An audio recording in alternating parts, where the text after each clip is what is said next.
Tu rêves de vivre de ta micro-ferme en permaculture. Super, mais alors comment faire et est-ce que c'est réaliste ? Bienvenue dans Soif de Sens, l'émission des humains qui changent le monde. Chaque semaine, je reçois un invité écolo, comme aujourd'hui, féministe ou solidaire, pour t'aider dans ta quête de sens. Et aujourd'hui, on accueille Perrine Hervé-Gruyet pour parler de permaculture et du fantasme de beaucoup de personnes, vivre de sa micro-ferme. Salut Perrine. Bonjour, tu vas bien ? Oui, très bien, merci. J'aurais dû te demander avant, mais je ne sais pas si j'ai écorché ton nom. On dit Gruyet ou Gruyet ? Hervé Gruyet, mais j'ai pas très bien compris si tu l'avais écorché ou pas. Tu sais, je fais toujours la blague. J'ai fait un mix un peu entre les deux. Ouais, c'est ça. Je fais toujours la blague. On fait pas de produits laitiers, on fait pas de gruyère, donc c'est pas gruyère. Oui. Alors, je te présente en 10 secondes. Tu es maraîchère et cofondatrice de la célèbre ferme du Bec et Loin avec ton mari. C'est une micro-ferme pionnière en agroécologie, rentable et un vrai laboratoire scientifique. Et tu le dis toi-même, vous êtes un peu les grands-parents de la permaculture et de l'agroécologie en France. Pour commencer, toi, avant, tu étais juriste en Asie et ton mari, lui, il était marin sur un bateau. Comment vous êtes retrouvés à créer une ferme au fond de la Normandie ?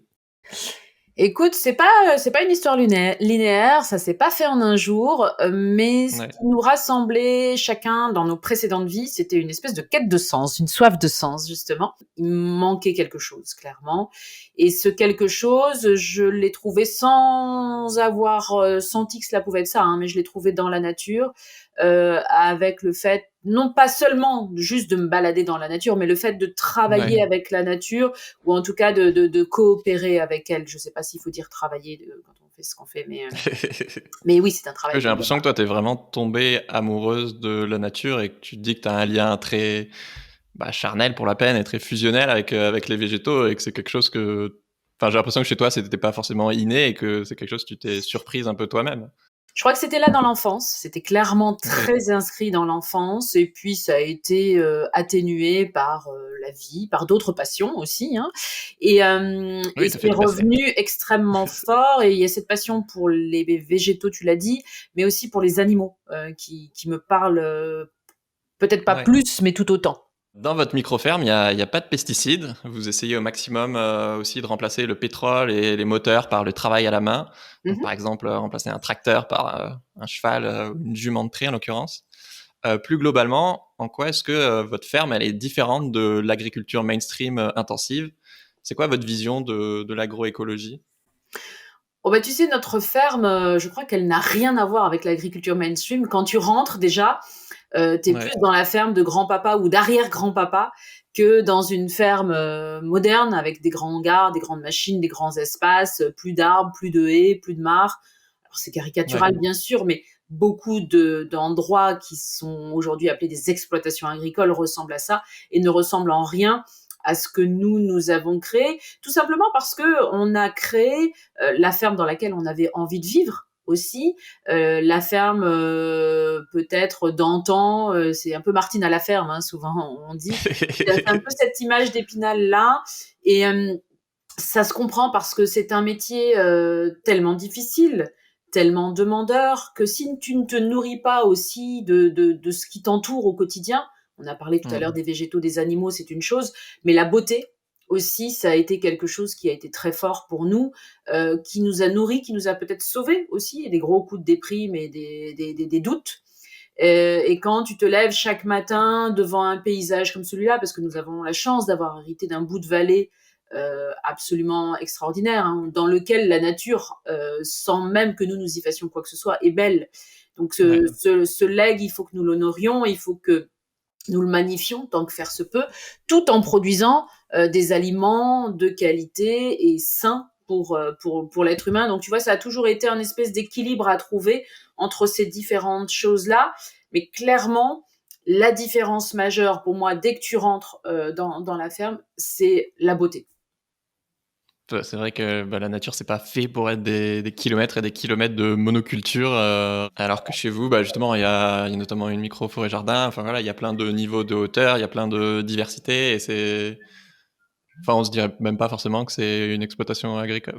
Non, parce que tu as plein de petits bâtiments en plus, plein de petits bâtiments en plus, tu vois, disséminés à droite à gauche. Alors souvent, ça surprend les gens parce que On a l'image d'une ferme, tu sais, souvent la ferme à court carré, avec des bâtiments qui se tiennent. Et nous, c'est vraiment typiquement Oui, la ferme normande. Et de façon surprenante, la ferme normande, tu as des bâtiments dispatchés à droite, à gauche. En fait, il n'y avait pas ouais. d'unité forcément au niveau du bâti.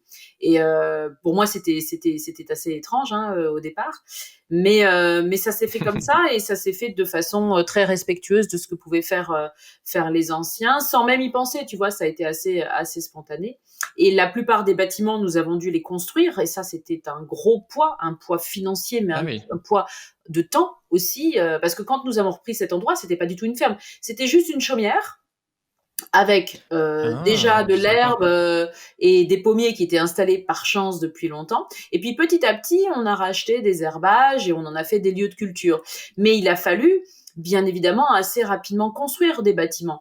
Et ça a été une étape, je pense que l'on gérerait différemment aujourd'hui, avec toutes les connaissances qu'on peut avoir sur les bâtiments, si ce n'est basse consommation, ou en tout cas même à énergie positive, Ouais, sur les matériaux que tu peux sourcer localement, qui vont vraiment être issus des ressources que tu as dans ton environnement et qui sont surtout environnementalement neutres et en carbone également.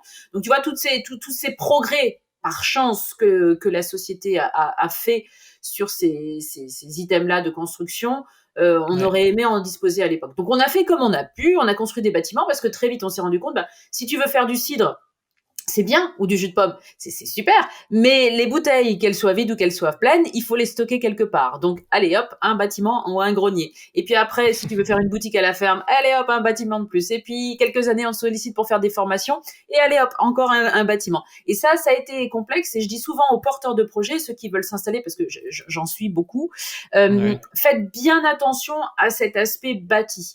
Bien sûr, au départ, quand on se dit je veux faire du maraîchage, je me focalise sur la terre et c'est normal, Bah hein, oui. sur la Mhm. ressource en eau, ce qui est excellent.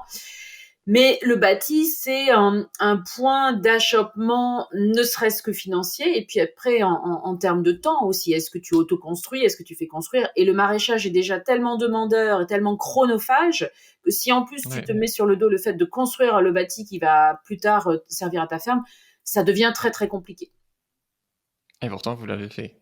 On l'a fait petit à petit, mais Et vous avez justement, galéré. comme on en a souffert, aujourd'hui, on essaye de prodiguer les bons enseignements ou les bons conseils, en tout cas, Oui.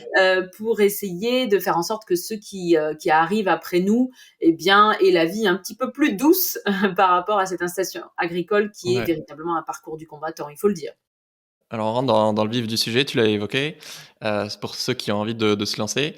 Vous avez fait une étude avec, l'INRA qui a fait beaucoup de bruit, qui a montré que vous produisiez 10 fois plus de fruits et légumes au mètre carré que l'agriculture, dite conventionnelle. Donc 10 fois plus, c'est quand même énorme. Comment est-ce que toi tu l'expliques?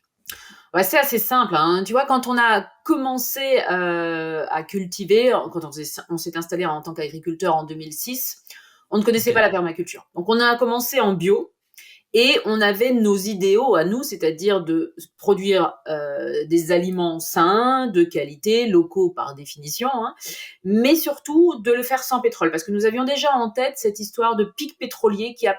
finalement assez peu touché les gens en France, mais dans le monde anglo-saxon, et donc, d'entrée de jeu, on s'est dit, on veut certes être producteur, être maraîcher, mais aussi préserver l'environnement, préserver la ressource et de façon globale la planète. Et puis en 2008, donc on commence pardon en 2006 en bio, en traction animale, un petit peu classique, etc. Mais tu vois, tu sens qu'il manquait quelque chose. Il nous manquait de la technicité, c'est une chose, et il manquait quelque chose qui apportait un espèce de liant, une cohérence à tout ça, à ces trois envies-là. Et en OK. 2008, eh ben, on a touché du doigt quelque chose extrêmement important, c'est-à-dire la permaculture. Et cette permaculture, elle permettait d'assembler ces fameuses pièces du puzzle. Donc, ok, produire intensément, mais préserver la ressource, qu'elle soit en eau, en sol, etc., etc. Préserver l'humain aussi, et puis de façon générale avoir l'impact le plus minime possible sur la planète et de fait ne pas consommer trop d'énergie fossile. Donc on s'est lancé dans cette histoire-là et la permaculture nous a vraiment aidé à comprendre, à lire les écosystèmes, à concevoir la ferme un petit peu différemment. Et de fait, on s'est aperçu que en réduisant les surfaces de production, en Ouais. étant beaucoup plus intensif de façon manuelle, en travaillant essentiellement à la main, et d'ailleurs on a même travaillé de moins en moins en traction animale, hein, eh bien on était de plus en plus performant parce que plus tu es présent dans le lieu, plus tu accordes du soin, plus tu évites les différents écueils que peuvent être les maladies, les ravageurs, les petits dégâts à droite, à gauche. Tu es là, donc tu observes, tu vois. Et c'est l'un des principes clés de permaculture, c'est déjà de Ouais. faire petit, et ensuite d'être vraiment dans l'observation, l'interaction en fait avec les éléments. Et ça, finalement, tu ne peux le faire que parce que tu es présent à pied, entre guillemets, tu es pas en haut d'un tracteur en train de regarder ton champ juste sur Ouais. l'écran de ton GPS, tu vois, c'est toute la différence. Et on a fait ce premier constat, et en plus, on a fait rentrer dans cette logique-là la technicité que nous avaient léguée les maraîchers parisiens du 19e siècle, qu'on avait beaucoup oublié hein, quand même en France. Hein. Mm. Tous les étrangers parlaient encore de French farming, et nous, on n'avait aucune idée de ce que vous pouvez dire le French farming. Et donc, on est allé rechercher cette technicité-là parce que au 19e, eh bien, les maraîchers parisiens avaient une technicité absolument incroyable qui leur permettait d'être extrêmement productifs sans serre. Alors bien sûr, ils avaient des systèmes de cloches, de châssis, etc. pour mettre leur culture à l'abri des températures un peu trop rigoureuses.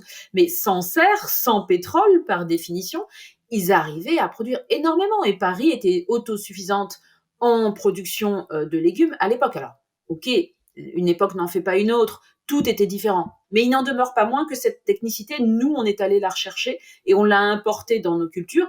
Et c'est grandement ce qui explique cette intensité et donc cette performance qui a été Ah, moi, je décrite pensais dans... que c'était surtout grâce au fait que ce soit, je sais pas comment on dit, de la polyculture, ou qu'il y ait plein de biodiversité et des variétés qui s'aident entre elles. Alors, ça Mais ajoute, c'est-à-dire que tu crées un écosystème, tu vois. La permaculture, elle te permet de créer un cadre ouais. qui ressemble à un écosystème, les écosystèmes qu'on connaît à l'état naturel. Donc effectivement, tu joues avec les interactions des éléments les uns avec les autres. Pourquoi cet arbre-là ou comment cet arbre-là interagit avec les plantes qui sont installées à ses pieds? Quelle est sa relation avec la mare qui est à quelques mètres? Tu vois, des choses comme ça. Donc effectivement, on crée un écosystème dans lequel on invite très généreusement toute la biodiversité possible et imaginable, et on n'a peur de personne. On n'a pas peur des maladies, des ravageurs, parce que finalement, les maladies et les ravageurs sont présents à l'état naturel dans les écosystèmes. Si je prends l'exemple des pucerons, je vais pas passer ma vie à préparer des pchit-pchit pour éradiquer les pucerons de mes cultures. Ça ne sert à rien. Le puceron, il fait partie intégrante de la nature et de l'écosystème. Donc, je ne l'éradiquerai jamais. Tout mon travail, moi, c'est de mettre en place un système, donc un écosystème, dans lequel il va y avoir tellement de diversité, alors de la diversité au niveau de mes légumes, de mes productions à moi, mais aussi de la diversité en termes d'arbres, de fleurs, d'insectes, etc. Donc il y aura une telle diversité qu'à un moment donné, moi je n'ai plus aucun contrôle. Hein, donc tu lâches le contrôle dans ce type d'agriculture. J'ai plus aucun contrôle et c'est tout ce que j'ai mis en place dans ce système, tout ce que j'ai invité de par mes installations, qui va faire que ça va s'équilibrer bon an, mal an. Donc mes fameux pucerons, je les éradiquerai jamais, mais qu'est-ce que je fais? Je laisse le vol arriver. Je sais déjà, moi, en tant que maraîchère, à peu près à quelle saison le vol s'invite. Je sais exactement Okay. sur quel végétal il va adorer se poser quand il arrive. Donc je vais le mettre dans C'est le vraiment sens très du vent. récurrent d'une année à l'autre. Oui, c'est ça. Oui, c'est ça. Puis c'est Okay. ce que le puceron aime. Hein. Donc je vais le mettre dans le sens du vent sur une plante qu'on va appeler une plante piège qui va être posée là, j'allais dire presque à dessein, mais qui moi me sert à plein d'autres choses, qui est par exemple l'absinthe. Les pucerons adorent l'absinthe. Donc ils viennent se coller sur l'absinthe. Première à les prendre dans le sens du vent, comme ça mes cultures qui sont derrière pour l'instant sont épargnées. Le temps que le puceron s'occupe de l'absinthe, eh bien les coccinelles ont le temps d'arriver, et après, quand le puceron aura fini de se régaler avec l'absinthe, il va migrer. Il va arriver sur mes cultures. Mais peu importe, puisque moi, j'aurai déjà mes coccinelles dans le système. Donc, tu vois, c'est vraiment toujours la recherche d'un équilibre, alors souvent précaire, et tu te fais souvent peur, mais voilà, c'est le jeu. Donc, cette recherche d'un équilibre un petit peu précaire, mais tu donnes tous les éléments qui vont faire en sorte qu'il se mette en place de lui-même. Mais donc c'est pas un équilibre où juste tu laisses complètement faire. Non, Tu ça essaies c'est un d'aller beau dans le fantasme. sens de la La nature, nature est généreuse, soyons d'accord, mais le fait que mais la ils nature peuvent te doit tout bouffer toutes faire, tes récoltes si aussi. tu Ouais. la laisses faire, chez nous, tu manges des orties un petit peu toute l'année. C'est sympa comme truc, mais et Ouais. au bout d'un moment, tu vas dire, oh, il y a une carotte là dans le champ d'orties. Oh, la nature est généreuse. Non, non, il faut sortir de ce fantasme-là. Qu'on veuille être dans une démarche d'autosuffisance ou encore pire, que l'on veuille faire son métier de la Ou mieux. production alimentaire, quelle qu'elle soit, c'est beaucoup de travail. C'est absolument passionnant. C'est un métier extraordinaire de façon réaliste, mais c'est énormément de travail, énormément de connaissances à acquérir et ça demande quand même pas mal de qualités qu'on ne supposerait pas parce que les gens pensent en général que c'est un métier manuel, qu'on va être dehors au contact de la nature, que ça va être génial. Alors déjà, t'es dehors, qu'il pleuve, qu'il vente, qu'il neige, qu'il fasse canicule, peu importe. Et d'une. Et de deux, oui, c'est génial, mais au vu de ce qu'est la société à ce jour, si tu n'es pas rapide, si tu n'es pas extrêmement organisé, si tu ne supportes pas la charge mentale, si tu n'as pas des qualités d'anticipation énormes, eh bien, tu vas avoir du mal à en vivre parce qu'au bout du bout, on ne vend que des légumes, si tu vois ce que je veux dire. Donc, il y a tout Oui, tu fais pas une marge énorme. c'est ça. Il y a tout ce fantasme à, je vais pas dire briser parce que moi, je brise jamais les ailes des gens que j'accompagne. Au contraire, il faut rêver parce que si tu ne rêves pas dans cette société, c'est là que tu te retrouves vite déprimé. Donc, il faut continuer à rêver. Mais plus le rêve Se est préparer. réalisé sérieusement, plus on sera content au bout du compte. Tu vois, c'est ça un petit peu l'histoire. Et donc, garder le rêve tout en ayant les deux pieds bien ancrés dans la terre et dans la réalité de ce qu'est ce métier. Encore une fois, que l'on veuille faire un projet d'autosuffisance à l'échelle familiale ou que l'on veuille en faire un métier, la donne va être à peu près la même. Sauf que le métier de maraîcher, il faut en plus renoncer à peut-être un niveau de vie, en tout cas financier, intéressant, peut-être dans un premier temps renoncer aux vacances. Donc tu vois, même socialement, c'est une Bah, donne c'est un impact. complètement différente. Ouais. Mais On va en si on parler. est bien préparé, ça marche. D'après cette même étude, du coup, si j'ai bien compris, sur 1000 mètres carrés, elle dit qu'on peut générer jusqu'à, par exemple, 1500 euros de salaire par personne. Je crois que c'est à peu près votre cas, mais du coup, j'ai l'impression que vous êtes plutôt l'exception en haut du panier. Pour celles et ceux qui nous écoutent, qui veulent changer de vie, est-ce qu'on peut vivre d'une micro-ferme? Combien on peut gagner? Combien on peut gagner? J'allais dire ça dépend de toi, ça dépend de plein de choses, ça dépend de ce que tu produis, ça dépend de à qui tu veux vendre, comment tu veux vendre et surtout où tu es installé. Aujourd'hui, de façon réaliste, toutes les micro-fermes qui vont être installées à la périphérie des villes, voilà, il faut pas qu'ils se posent trop de questions sur la commercialisation. Tout va partir parce qu'on sait que ce sont les gens des villes qui réfléchissent le plus, qui vont être le plus sensibles à ce type de nourriture, à ce type d'achat. Ok. Donc là, Donc je vais te ça peut dire, être c'est un le roi du bon, pétrole. Hein. En milieu ça peut être rural, un c'est bon beaucoup choix. plus complexe. On en a fait les frais entre guillemets pendant des années. C'est plus compliqué. Aujourd'hui, voilà, tout le monde sait ce que sont des produits bio, mais nous, à l'époque, quand on s'est installé, c'était encore un petit peu compliqué. C'était un truc de bobo, de parisien, tu vois, au cœur de la Normandie, et les gens savaient pas trop. Donc ça, il y a plus trop de problèmes par rapport à ça. Après, toute la délicatesse, c'est l'équilibre que toi, tu vas savoir mettre entre ton temps de travail et ta rentabilité. C'est pour ça que je disais tout à l'heure, ça demande des qualités non seulement de célérité, mais d'organisation et d'anticipation. Parce que si tu fais très bien ton travail, tu aimes le faire, tu aimes être dehors dans la nature, mais que tu es lent, mais que tu n'aimes pas vendre, mais que tu n'arrives pas à anticiper, tu es bien dans tes baskets là pour cette semaine, dans tes jardins, tu es tranquille, mais tu n'as pas anticipé que dans 3 semaines, que dans 6 mois, tu dois livrer tant de choux à tel client, à tel endroit, etc. etc. Et ça, c'est compliqué, tu vois. Donc Bah, c'est combien du on peut temps gagner, long, c'est difficile la à dire. nature. L'étude nous a donné un exemple, mais cet exemple, effectivement, il était inhérent qu'à nous. Au moment où l'étude a été faite, on avait comme commercialisation pas mal de restaurants, des magasins bio et des particuliers sous forme de panier. Donc, on avait une diversification assez intéressante au niveau de la commercialisation, qui, à mon avis, est nécessaire hein, si on veut bien gagner sa vie dans une micro-ferme. Ça me paraît juste évident. Mais c'est D'accord. inhérent au contexte de chacun, au temps de travail qu'on a envie de consacrer à ça. Quelqu'un, par exemple, qui vit sur la ferme Contrairement à quelqu'un qui doit faire quelques kilomètres chaque jour pour venir travailler, ça va pas être la même dynamique non plus. Alors tant mieux pour la personne qui n'habite pas sur le lieu parce qu'elle coupe. Nous, on coupait jamais et c'est bien un problème d'ailleurs. Hein. Mais quand tu es sur le lieu, bon ben, il se passe quoi que ce soit, le week-end, t'as pas besoin de reprendre ta voiture pour venir arroser tes plants, ouvrir ta serre s'il fait trop chaud, etc., etc. Donc tu vois, et ça dépend de beaucoup de critères. Alors nous, on a créé un précédent avec cette étude et ce qui est très intéressant, c'est que depuis, plein de petites études se sont répercutées un petit peu partout. Okay. On les appelle souvent les études micro-maraîchage. Donc, c'est très intéressant parce que ces études micro-ma, elles montrent qu'il n'y a jamais un modèle de ferme qui marche. Et de toute façon, ça, c'est un mythe. Hein. Il n'y a pas the modèle extraordinaire. Même la ferme du Bec et Loin n'est pas the modèle extraordinaire, etc., exemplaire, qui fonctionne super bien. Et non, je confirme.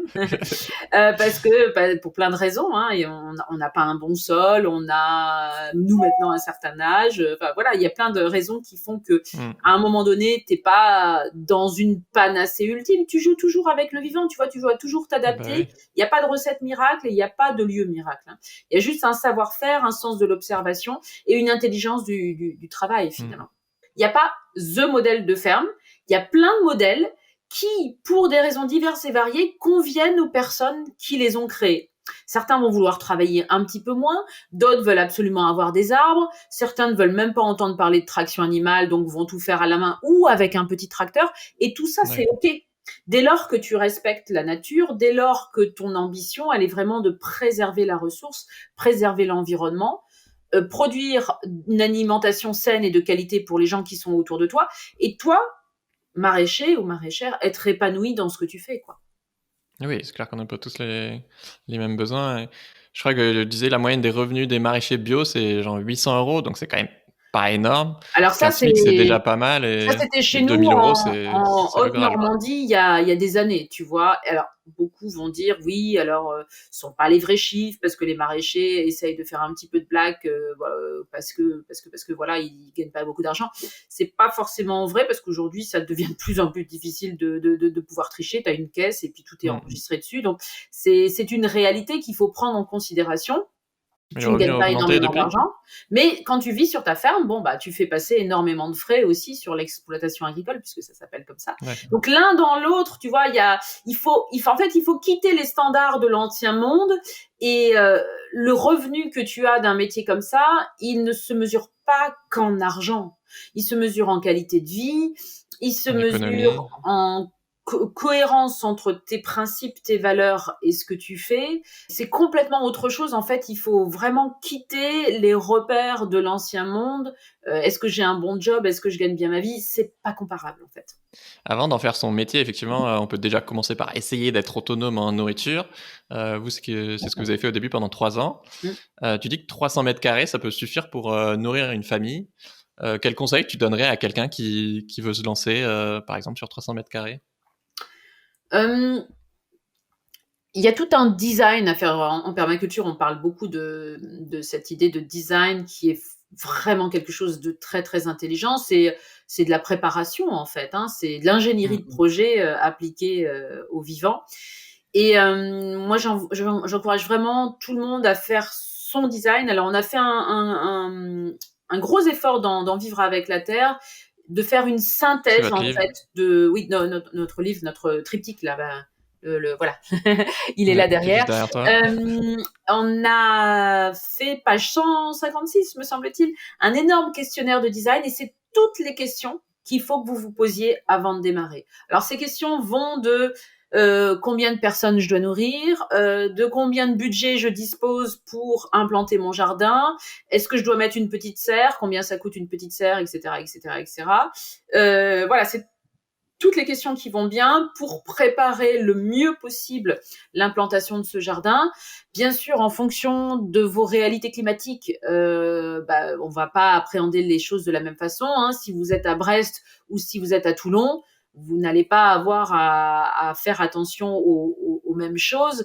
L'irrigation doit être quelque chose qui va vous obséder à Toulon, et l'irrigation en trop va être quelque chose qui va vous obséder à Brest aussi, mais pas de la même façon. Donc il y a beaucoup d'éléments à prendre en considération, mais la meilleure chose à faire, c'est de faire un design. Donc un design, c'est quoi? C'est se poser toutes les bonnes questions, et puis après, littéralement, de faire un dessin de ce que va être le jardin, mais pas uniquement le jardin. C'est comment le jardin entre en relation avec les autres éléments du système. Et les autres éléments du système, c'est la maison, typiquement la cuisine, puisqu'on parle de produits alimentaires et qu'on va les transformer, les maraîchers ou les jardiniers, c'est-à-dire la famille, en fait, qui va se nourrir de ce jardin, et comment tout ça circule, comment ça s'organise, à quelle fréquence on va travailler, où est-ce qu'on va stocker les cultures qu'on va avoir en nombre, hein, parce que tout le monde a déjà eu un plant de courgettes qui a donné beaucoup plus que ce que la famille ne pouvait absorber comme courgettes en période estivale. Donc, si je congèle, si je conserve, comment je le fais? Où est-ce que j'ai la place pour un congélateur? Est-ce que je préfère plutôt faire des bocaux? Enfin, il y a tout ce questionnement autour de cette autosuffisance qui doit être posé avant même, finalement, que de commencer le projet. Donc, ce design, c'est-à-dire ce processus de conception, il faut se donner le temps de le faire.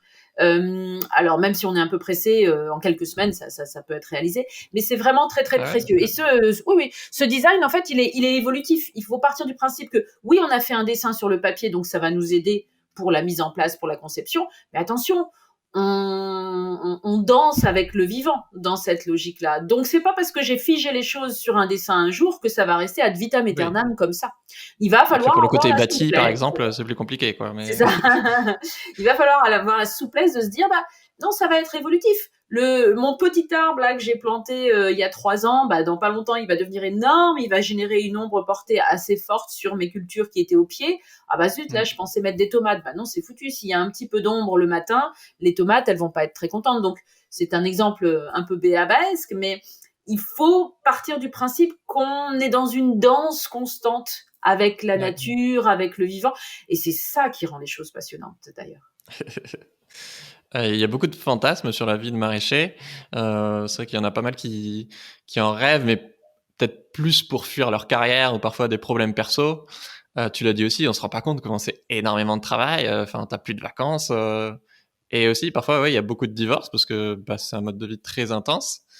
Est-ce que tu te rappelles, toi, d'un moment où t'as défantasmé la vie de maraîchère? Et comment tu t'es adapté? Tout le temps, mais moi, mon cœur balance tout le temps entre c'est dur et je le sais, et j'adore ça, je peux pas m'en passer.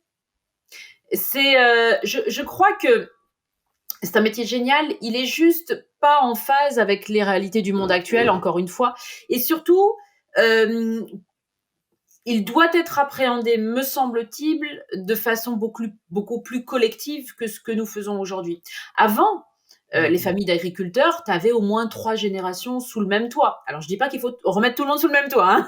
Je suis pour la paix des ménages, mais au moins sur un même lieu, tu dois pouvoir être solidaire et tu dois pouvoir compter les uns sur les autres. Mutualiser, être en collectif. Alors, je m'entends avec le collectif, hein, ça veut pas dire qu'encore une fois, on va vivre les uns chez les autres. Mais on doit trouver une intelligence de travail qui rend ces métiers particulièrement difficiles beaucoup plus viables et soutenables.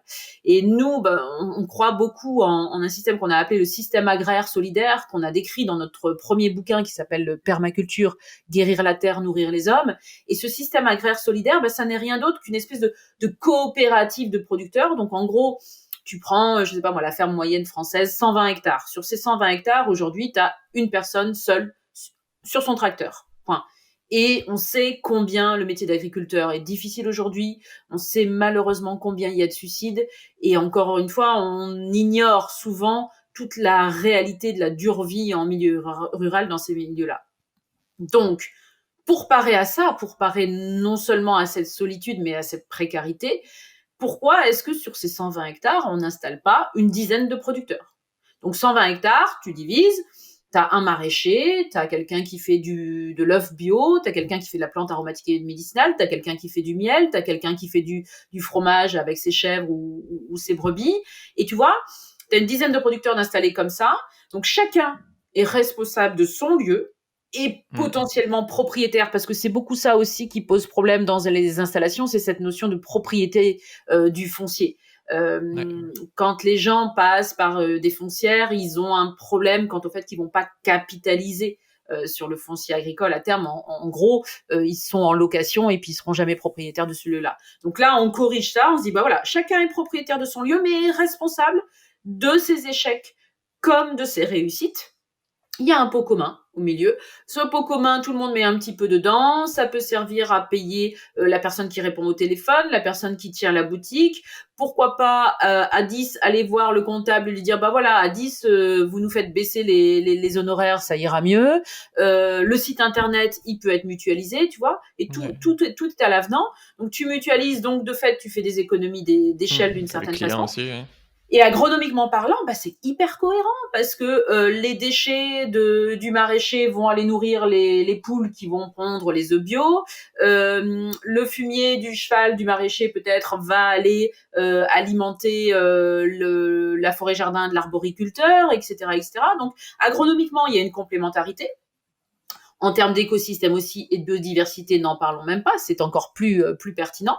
Et ça, pour moi, c'est une installation intelligente qui, en plus, humainement, psychologiquement, part au gros défaut de ce métier, qui est cette grande solitude et le fait de se sentir vraiment pas épaulé face aux caprices désormais que l'on a de la météo. Ça a toujours été, de tout temps, hein, dans notre métier, bien sûr, on est dépendant de cette météo, mais là, on le voit, nous qui sommes installés depuis plus de 15 ans, le dérèglement climatique tape de plus en plus fort. Maintenant, il n'y a pas une année pour laquelle on peut se dire, bon, ça va être à peu près normal, on va avoir un printemps qui va commencer à peu près là, et puis un été à peu près là, et qui sait si on va pas avoir une tornade en plein été, qui sait si on va pas avoir des gels hâtifs début septembre, alors que ça n'était jamais arrivé. Tu vois, c'est vraiment parti dans des de plus en plus imprévisible, sommets qu'on ne pouvait pas prévoir. Et c'est ça la difficulté du dérèglement climatique. Pour moi, c'est pas un réchauffement, c'est vraiment un dérèglement. C'est ces événements climatiques soudains,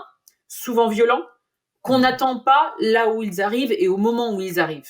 Alors, il reste qu'un quart d'heure et si cette question que j'ai trop envie de te poser, s'il y a moyen de faire des réponses courtes, ce serait trop bien. Tu fais bien de me préciser, c'est pas évident pour moi. Au début, tu faisais des réponses super courtes, donc c'était très bien. Et puis après, je m'emballe parce que je suis passionnée. Pourquoi est-ce que toi, ça te tient à cœur d'avoir les mains dans la terre? Alors là, c'est même pas l'intellect qui va répondre, c'est le corps, tout simplement. Je sais pas, si ça a été prouvé scientifiquement que le fait de mettre les mains dans la terre, ça libère des ocytocines, c'est une chose, mais il y a une espèce d'ancrage, il y a un équilibre qui fait que cette relation au vivant, pour moi, elle est complètement nécessaire. Alors, j'aime pas particulièrement mettre mes mains dans la terre. Là, elles sont propres, mais la plupart du temps, elles sont hyper abîmées, sales, tout ce que tu veux. C'était le truc le plus détestable de ce métier pour moi. C'était l'état de mes mains quand j'ai commencé. Tu mettais des gants au début. Mais voilà, après, tu t'habitues. Mais le fait d'être en contact avec le vivant, d'être, j'allais dire, en effet miroir presque avec le végétal et l'animal d'ailleurs, hein, je sais pas, ça contente chez moi quelque chose de très qui va chercher très loin, hein, d'inné, quasi primitif. C'est presque le cerveau limbique qui s'exprime là. Est-ce que tu peux nous raconter un mauvais souvenir sur la ferme ou peut-être un exemple d'erreur que vous avez faite? Un jour, le vétérinaire venait pour s'occuper de nos chevaux. Et puis, donc j'avais le gros cheval de trait d'un côté à la longe, et puis un petit poney qui était un petit peu fougueux, mais bon, voilà, j'avais l'habitude de le manier. Et puis on a un pont à la ferme, et donc je devais faire passer le pont à ces deux animaux. Et ça a été la panique totale parce que le petit poney a paniqué. Et il a fait peur au gros cheval qui s'est pris une patte dans le bord du pont. Il est à moitié tombé à l'eau avec la patte coincée dans le pont. Je me suis dit, mon Dieu, mais quelle horreur. Voilà. Le cheval a la patte cassée, c'est bon, il est foutu. Donc le cheval a finalement réussi à se démener et il a réussi à tomber dans l'eau, mais j'ai cru que la patte était cassée. Donc, il est resté dans la rivière comme ça, prostré. Donc, je suis moi descendue dans la rivière, tout habillée pour le voir. Il a couru vers moi dans la rivière comme pour se rassurer, tu vois, comme pour se dire rassure-moi, tout va bien, etc., etc. Et donc, je suis allée le voir et le vétérinaire est arrivé à peu près un quart d'heure après. Donc, on est resté, c'était en plein hiver, hein, restés tous les deux comme ça dans la rivière gelée. Et il est sorti de là et tout allait bien. Mais tu vois, ça m'a montré combien on est peu de choses par rapport à l'animal, et cette volonté de contrôle, de maîtrise, en fait, on l'aura jamais, quoi. Ouais. On fait Euh, un petit cut parce que j'ai ma fille qui essaye de rentrer Ouais. dans la maison et en fait j'avais Ah fermé la oui, clé. pas de J'arrive. souci. Ça marche. Pardon. Il n'y a pas de souci. Est-ce qu'à l'inverse, tu peux nous raconter un super souvenir que tu as sur la ferme? Ah bah super souvenir, c'est un petit peu tout le temps, tu vois, quand tu arrives le matin tôt, tu vois, en période estivale, moi j'aime beaucoup être dans les jardins dès 5h30. Et là, tu descends dans la ferme et tu as les premiers chants des oiseaux, tu as ce lever du soleil, cette nature, tu vois, qui est là, qui est puissante. C'est alors c'est même pas un souvenir, tu vois, c'est un truc un peu constant, C'est mais ton quotidien, quoi. tu te poses pas de questions, quoi. Enfin, c'est waouh. Alors non, c'est pas mon quotidien. En cette saison, c'est pas tout à fait mon quotidien, mais Oui, en tout mais cas, je trouve une que période de l'année où c'est... le fait d'être très tôt avec la nature, de participer à son éveil, à son réveil, c'est toujours quelque chose de magique pour moi. Donc cette sensation-là, ouais, j'ai la chance de la vivre souvent, ça et la beauté. Alors on s'arrête rarement pour regarder cette beauté. Souvent, moi, c'est grâce aux visiteurs que je suis obligée d'aller à un rythme beaucoup plus lent et ça m'oblige à ah bah oui, ça je le vois tous les jours. D'habitude, je marche à 100 à l'heure, je le regarde pas. Mais Ouais. j'ai beau le voir tous les jours, quand je le regarde à nouveau, qu'est-ce que c'est beau. Tu dis qu'apparemment, tu n'étais pas très à l'aise avec la forte médiatisation de votre projet, médiatisation, pardon. Notamment jusqu'à ce qu'un reportage sur votre ferme, tu racontes, a permis de convaincre à quelqu'un de convaincre son banquier pour que lui, il lance son propre, il a un prêt pour son projet de micro-ferme. Est-ce que tu as des histoires comme ça à raconter sur l'impact que vous avez pu avoir? Euh, J'en ai pas une précise qui me vient, mais euh, cette notoriété qui était un peu un piège et que j'avais moi effectivement vu venir au début et puis qui maintenant me voilà ça me va parce que on est peut-être arrivé à un stade où j'assume tu vois le fait effectivement que voilà on est installé depuis 15 ans ce qui me mettait difficile au départ il y a un certain nombre d'années hein, c'était que les gens disent oh c'est extraordinaire ce que vous faites alors que moi je me disais, mais non, c'est encore plein de défauts, il y a plein de problèmes, on n'est pas arrivé au Oui, bout du chemin. c'était jeune. Alors aujourd'hui, j'ai vieilli, je me suis assagie peut-être, et j'ai compris qu'on ne sera jamais au bout du chemin. Parce que quand tu travailles avec le vivant, jamais on sera dans quelque chose d'accompli, jamais on connaîtra tout, et c'est tant mieux d'ailleurs. Mais à l'époque, je me disais, oh là là, je rejetais devant, je me disais, mon Dieu, mais ils vont voir que là, il y a des trous de limaces, et puis là, il y a un truc qui va pas, et là, il y a un autre truc qui va pas, parce que moi, je voyais que les défauts, tu vois. Et je me disais, Et mais qui sommes-nous finalement en agriculture quand tu as 4, 5, 6 ans d'expérience, c'était pas grand-chose, quoi. oui, puis Et c'était pas votre famille, enfin, en tout cas, c'était pas vos métiers de c'est base. Vous ça, et êtes donc il y parisien avait à la peut-être base. un défaut de légitimité Mm. de ma part. Alors ça s'est corrigé avec le temps en voyant bah, tous les gentils témoignages. On en a reçu des centaines et des centaines de gens qui nous ont dit bah, écoutez, c'est grâce à vous que je me suis installée et j'aime ce que je fais et merci d'avoir montré le chemin. Donc ça, déjà, ça fait du bien. Et j'ai oublié ta question du coup. Oui, c'est ça, des histoires Ah ouais, des histoires. de l'impact que Euh, ça a pu avoir sur d'autres personnes ou sur, je sais Après, pas, bah, d'autres communes ou... quand les gens nous reconnaissent, tu vois, quand t'as un petit souci et puis que les gens te reconnaissent, ah, mais c'est super ce que, dans un contexte complètement différent de la ferme, hein, Ouais. c'est super ce que vous faites, etc. Et du coup, tout de suite, c'est marrant parce que euh, quel que soit le contexte, que ce soit une démarche administrative ou autre, t'as la personne au départ un peu fermée et clac, tu vois l'éclair dans ses yeux. Alors bien sûr, moi ça m'arrange parce qu'elle me fait mon petit papier là beaucoup plus vite que la normale, mais tu vois, t'as l'impression que la personne revit quoi. Ouais, t'allumes une Cet éclair étincelle. dans les yeux qui revient. Oui, parce que vous avez été bah, dans le film Demain, notamment de Cyril Dion. Vous êtes aussi, on voit aussi dans la bande-annonce d'Animal qui vient de On est dans un sortir. animal, ouais. Ouais. Je vous conseille vraiment d'aller le voir. Il y a peut-être Vipoulan, un des ados du film, qui va passer dans l'émission. Ah Ouais, super. j'imagine que. Est-ce que ça a changé beaucoup de choses pour vous C'est pas la seule chose qui a contribué à votre médiatisation, mais. Non, on était déjà très médiatisé avant Demain, mais oui, Demain a eu un retentissement énorme quand même, et c'est tant mieux parce qu'on était fiers que Cyril soit venu nous solliciter pour ça, parce que c'était vraiment pour moi un changement de comportement. il y avait tout un tas de gens qui étaient conscients des problématiques environnementales avant, mais il y avait une espèce d'énorme pessimiste écolo, Ouais. un pessimisme ambiant. Et Cyril d'ailleurs le dit, hein, il a voulu faire ce film qui redonnait la pêche, qui redonnait l'envie. Alors on sait que la situation ne s'est pas améliorée depuis, malheureusement, ça s'est même complexifié. Mais pour autant, on était content de faire partie de quelque chose de positif, tu vois, qui donne envie aux gens, qui mettent du baume au cœur, et pas uniquement dans la dénonciation et le catastrophisme. Comment est-ce que vous voyez le fait de vieillir avec ce métier qui est hyper éprouvant physiquement? Bah, on vieillit. Écoute, moi, j'ai encore bien la pêche, hein. J'ai pas Ouais, l'impression, j'approche les 50 ans. Ça, pour l'instant, ça me pose pas problème. On verra dans les années qui viennent, mais je pense que c'est une gymnastique. En fait, c'est un un entretien de fond, hein. Moi, j'étais sportive de haut niveau dans ma jeunesse, et vraiment, je vois le parallèle très exact avec le sport, sauf que là, on n'est pas dans la performance.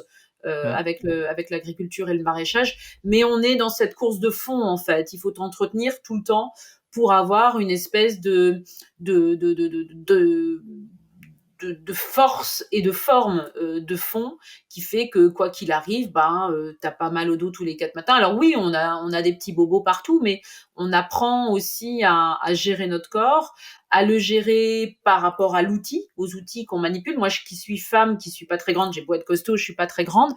Je vais pas manipuler les outils de la même façon qu'un homme, je vais pas utiliser les mêmes outils qu'un homme, donc j'ai intérêt à très très bien me connaître, à être très consciente de l'ergonomie au travail, euh, à savoir quels sont mes points forts et mes points faibles en termes d'organisation et de vitesse d'exécution, hein. J'en ai pas mal parlé déjà au début, mais c'est une réalité, pour ouais. savoir jusqu'où je peux aller sur quoi, tu vois, et mettre en avant mes points forts. Et je prends souvent la comparaison de ma carrière de basketball, parce que c'était mon sport de prédilection. Et quand j'étais jeune, bon, mon jeu était beaucoup basé sur ma condition physique. Donc j'étais petite, je sautais haut et je courais vite. Donc j'étais sur tous les ballons, je courais dans tous les sens. Mais avec l'âge, tu vois, j'ai beaucoup moins couru et je me positionnais beaucoup plus à des endroits stratégiques du terrain. Ouais, L'efficacité n'en était pas vraiment moindre, mais j'ai ouais. adapté mon jeu à ça. Et j'ai l'impression que pour le maraîchage, c'est un Mmh. petit peu ça, c'est-à-dire qu'avec le temps, tu sais ce qui te prend de l'énergie, tu sais ce qui potentiellement peut te faire mal au dos, tu sais à quel moment de l'année il faut que tu sois super en forme, donc tu fais extrêmement attention à ton sommeil et ton alimentation à ces moments-là. Et c'est vraiment une ascèse, hein. C'est une ascèse digne d'un sportif, sauf Sportif de que haut c'est niveau, quasiment ouais. conscient tout le temps, quoi. Et je suis curieux de savoir aussi, tu l'as évoqué, voilà, comment vous appréhendez le réchauffement climatique et le dérèglement? Sachant que, bah, oui, chaque, 10e de degré va réduire les récoltes, qu'il fera trop chaud pour, certaines espèces, que, bah, il y a de plus en plus d'événements extrêmes imprévus. Voilà, comment vous préparez ça? Est-ce que vous introduisez des variétés de climat plus chaud, Alors ça, j'aurais adoré. Souvent, on nous dit, bah alors, vous allez pouvoir faire pousser plein de trucs qu'on aurait vu en climat méditerranéen, etc. Alors moi, j'aurais adoré avoir des mangues et des bananiers. Alors on en a mis dans la serre, hein, des bananiers. Oui, peut-être Des pas tout de avocats, suite. j'aurais adoré avoir des avocats, mais non, c'est pas si simple que ça n'est pas un réchauffement climatique, et encore une fois, c'est véritablement un dérèglement. Donc on peut avoir du 42, record battu hein, chez nous en Normandie en plein été, ou du -5, -10 en hiver, ça reste la même chose. Et donc le Mmh. manguier ou l'avocatier vont pas beaucoup aimer le -5 ou le -10 en hiver. Donc ce serait beaucoup plus simple si on se disait, bon, allez, on y va, tant pis, on se prend allègrement 4 degrés, puis on change toutes les espèces. Allez, on met des trucs de climat méditerranéen ou subsaharien, allez, carrément, dans quelques années. Mais non, ce n'est pas si simple. Alors, C'est comment peut-être est-ce des qu'on espèces plus peut... résistantes Oui, aux mais alors, variations de température? il y en a pas vraiment, en fait. Ce qu'il faut, c'est OK. vraiment intensifier l'effort de design par rapport aux espèces, c'est sûr, mais aussi par rapport à la gestion de ces événements climatiques plus rudes, plus soudains, plus brutaux. Mmh. Donc vraiment une gestion de l'eau qui est pensée, qui doit être une obsession. L'eau, qu'elle soit en pas assez ou en trop, c'est la problématique majeure. Donc ça, il faut l'adresser très vite dans le design. Comment? Ben, en la faisant rester quand elle est là, par des mares, par des aménagements de drains qu'on appelle nous des baissières en permaculture, par le fait de planter des arbres, etc., etc. Donc tout ce design inhérent de près ou de loin à l'eau, il est essentiel, il est vital réellement. L'arbre, bien sûr, encore une fois, doit être quasiment la colonne vertébrale de ce design. L'arbre, c'est le meilleur radiateur, le meilleur climatiseur qu'on puisse imaginer. Il produit de la matière organique, il donne de la nourriture pour les animaux, il rend tout un tas de services absolument énormes. Et cerise sur le gâteau, il capte du carbone. Donc, qu'est-ce qu'on peut lui demander de plus? Donc, c'est tout ce qu'on va mettre dans le design qui va faire que petit à petit, on va mieux appréhender, faire des zones tampons un peu plus efficaces par rapport à ces événements climatiques. Si on a beaucoup d'arbres, eh bien, clairement, même en plein été, on va être capable, en installant des légumes, des rangées de légumes au milieu des rangées d'arbres, on va être capable de continuer à produire ce qu'il faut pour manger sans que ce soit littéralement brûlé par le soleil. De même, si on a plus d'arbres, eh bien, on va avoir des espèces de haies brise-vent pour limiter les effets de vent très forts, de toutes ces tempêtes qu'on voit revenir à l'infini quasiment maintenant. Donc c'est toute cette conception qui va faire que on ne changera pas les effets du dérèglement climatique, mais on va pouvoir en atténuer l'impact sur nos lieux de production. Bah, merci beaucoup, Perrine, pour ce moment. Je pense que cet épisode donnera envie à plein de gens qui nous écoutent d'avoir plus d'outils, plus d'énergie et un peu moins de fantasmes sur leur rêve de monter leur micro-ferme. Si tu veux plus d'épisodes avec des humains rayonnants comme Perrine, eh ben, abonne-toi et parle de ce podcast à un ami qui s'intéresse à la permaculture ou qui rêve d'avoir son potager. Ça m'aide énormément. Salut Perrine et salut tout le monde. Ciao! Merci, à bientôt.